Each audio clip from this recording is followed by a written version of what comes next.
brought to you by Silver Pumps. Top quality और consistent performance के लिए सिर्फ सिल्वर पंप्स नाम याद रखना। राजस्थान टेक्सटाइल एंड अपरेंडल पॉलिसी 2025, इसके संबंध में आपको अभी बताएंगे। एक तो ये आई, दूसरा राजस्थान डेटा सेंटर पॉलिसी, जो वर्तमान में एआई के लिए बहुत ही इम्पोर्टेंट सेक्टर है, विश्व में इसकी महत्ता बढ़ रही है। तीसरा राजस्थान लॉजिस्टिक पॉलिसी, जो एम्प्लॉयमेंट के लिए सबसे जरूरी है। और आखिरी राजस्थान युवा नीति, वर्तमान में युवा हमारे लिए, देश के लिए सबसे महत्वपूर्ण है।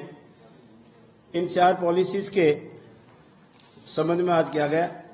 जहां तक राजस्थान डेटा सेंटर पॉलिसी 2025 का प्रश्न है, वर्तमान में सूचना प्रौद्योगिकी एवं तकनीक को बढ़ते हुए प्रभाव को ध्यान में रखते हुए राजस्थान में निजी क्षेत्र में डेटा सेंटर की स्थापना के लिए प्रोत्साहित करना आवश्यक है और ये वर्तमान युग में जरूरी भी है। ऐसे स्थापित होने वाले डेटा सेंटर्स के लिए विशेष नीति लागू किए जाने की आवश्यकता महसूस काफी समय से की जा रही थी और इसी को आज लागू किया गया है। इस नीति के तहत सेंटर की गतिविधियों की दक्षता, हमारी डेटा सेंटर से उनकी सुरक्षा, विश्वसनीयता को भी प्रभावी बनाएगी और मुख्य रूप से आगामी 5 वर्षों के लिए 300 मेगावाट तक के डेटा सेंटर हम विकसित करेंगे। साथ ही साथ राज्य में 20,000 करोड़ का निवेश भी आकर्षित करने का पूरा प्रयास होगा। इसके मुख्य जो प्रावधान है, जिनकी जानकारी आप तक पहुंचाना हम ठीक समझते हैं, उचित समझते हैं। डेटा सेंटर सेक्टर को प्रोत्साहित करने के लिए 10 वर्ष तक 10 से 20 करोड़ रुपए प्रति वर्ष एक एसेट क्रिएट किया जाएगी, जो इनिशिएटिव के रूप में होगा। 100 करोड़ रुपए से अधिक का निवेश करने वाले प्रथम 3 डेटा सेंटर्स को एसेट क्रिएशन इनिशिएटिव का 25% अतिरिक्त सनराइज इनिशिएटिव दिया जाएगा। स्टाम्प ड्यूटी, भूमि रूपांतरण शुल्क, विद्युत शुल्क में पूर्ण रूप से एग्जेम्प्ट करने का प्रावधान भी इस पॉलिसी में किया गया है। दोहरी पावर ग्रिड को छोड़कर 10 करोड़ रुपए के एक्सटर्नल विकास शुल्क के रूप में भी जो टैक्स लगता है उसमें 100% एग्जेम्पशन दिया जाएगा। ग्रीन रेवोल्यूशन इनिशिएटिव के रूप में पर्यावरण को प्रोटेक्ट व्यय की राशि के 50% तक और या 12.10 करोड़ रुपए तक का पुनर्भरण की राशि का भी व्यवस्था की गई है।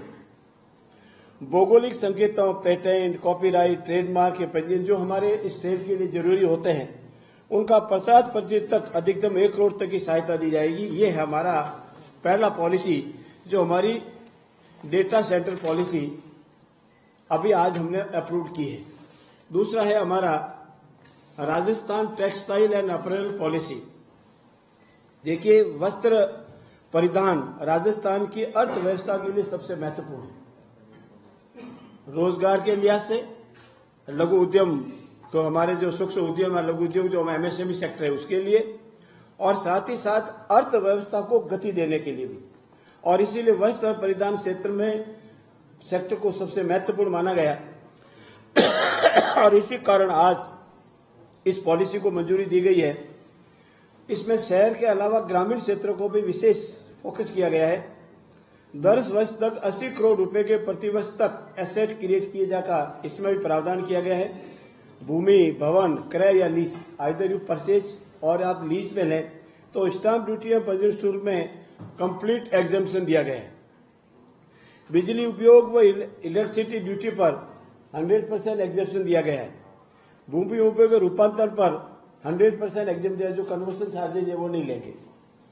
ग्रीन रेवोल्यूशन इत्यादि के संबंध में भी 50% पुनर्गठन करे गए और मेगा व अल्ट्रा मेगा परियोजनाओं द्वारा स्थापित कैप्टिव अक्षय ऊर्जा उत्पादन संयंत्रों के बैंकिंग, व्हीलिंग और ट्रांसमिशन शुल्क में भी 100% एग्जेम्पशन रहेगा। पेटेंट, कॉपीराइट की लागत में 50% रहेगा और सेम दोनों में है। और राज्य में निर्यात उत्पादों को पेटेंट चार्जेस का 25% एग्जेम्पशन रहेगा, पुनर्भरण भी रहेगा। ये इन दोनों पॉलिसियों में है। और एक सबसे महत्वपूर्ण है, आज हमने राजस्थान लैंड रेवेन्यू एक्ट 1956 में भी अमेंडमेंट किया और ये जरूरी इसीलिए था कि सन 1979 से पहले हमारा उद्योग विभाग हुआ करता, उसके तहत प्लॉट्स वो विभाग इंडस्ट्री को, उद्योग को देता था। उसके बाद 1979 में पॉलिसी आई, उस नियम बना और उस वक्त रिको क्रिएट हो गया और फिर रिको द्वारा ये प्रावधान किया गया, प्लॉट लेट आउट किया गया, सब डिवीजन किया गया या उसमें चेंज किया गया, एक्सचेंज किया गया, भूमि रूपांतरण, ये सारे रिको करता था।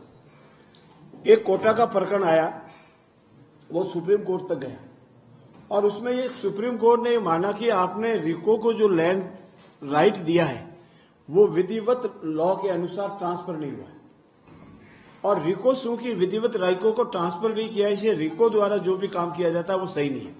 चाहे लैंड रिको ने प्लॉट अलॉट किया है, चाहे उसका कन्वर्सन किया है, चाहे इसका सब डिवीजन किया है, वो वैलिड नहीं है। तो एक बहुत बड़ी विचित्र स्थिति हो गई थी कि अब रिको द्वारा इतने दिनों तक प्लॉट भी काटे गए हैं, कन्वर्सन भी किया गया है, सब डिवीजन भी किया गया है। इसीलिए अब इसमें अमेंडमेंट करके ये रिको को, जितने भी रिको द्वारा कार्य किए गए हैं उसको विधिवत अधिकार के तहत माना गया है और साथ भविष्य में भी रिको को ये राइट दिया गया है, वैलिड ट्रांसफर की गई है रिको की लैंड, कि आज के बाद ये जो संपत्ति रिको की है, रिको इंडस्ट्री एरिया है जहां भी राजस्थान में है, उसको उसका मालिक माना जाएगा। और ऐसी स्थिति में हमारे द्वारा समन्वय समिति की बैठक में भी ये तय किया गया था कि हमको वैलिडेशन एक्ट लाना पड़ेगा ताकि रिको द्वारा जो भी आज दिन तक कार्य किए गए हैं, ट्रांसफर, कन्वर्सन, सब डिवीजन और आइदर एनी एक्ट, और भविष्य में भी रिको अपने प्लॉट को अलॉट करेगा, रिको इंडस्ट्री एरिया काटेगा, रिको सब डिवीजन करेगा, कन्वर्सन करेगा, तो उसके तहत भी उनको रिको को अधिकार होना चाहिए। इसलिए ये लैंड रेवेन्यू एक्ट में संशोधन कर आज रिको को पूरा अधिकार दिया है कि वो किस तरह से कार्य कर सकेंगे। और इसमें विशेष रूप से औद्योगिक क्षेत्र में जो भी रिको के कार्य होंगे उसके बाद अब वो वैलिड माने जाएंगे। अब कोई भी ये चैलेंज नहीं कर सकता कि रिको को ट्रांसफर करने का राइट नहीं है, रिको को सब डिवीजन करने का राइट नहीं है, रिको को फर्दर सब लीज देने का अधिकार नहीं है, डिवीजन का अधिकार नहीं है। अब रिको जो भी रिको इंडस्ट्री एरिया है उसकी वो धारा 100 के तहत, भू राजस्व अधिनियम के तहत उसकी वो मालिक की तरह माना जाएगा और मालिक होगा तो वो लीज भी दे सकता है, सब लीज भी दे सकता है, ट्रांसफर कर सकता है। ये महत्वपूर्ण अमेंडमेंट है।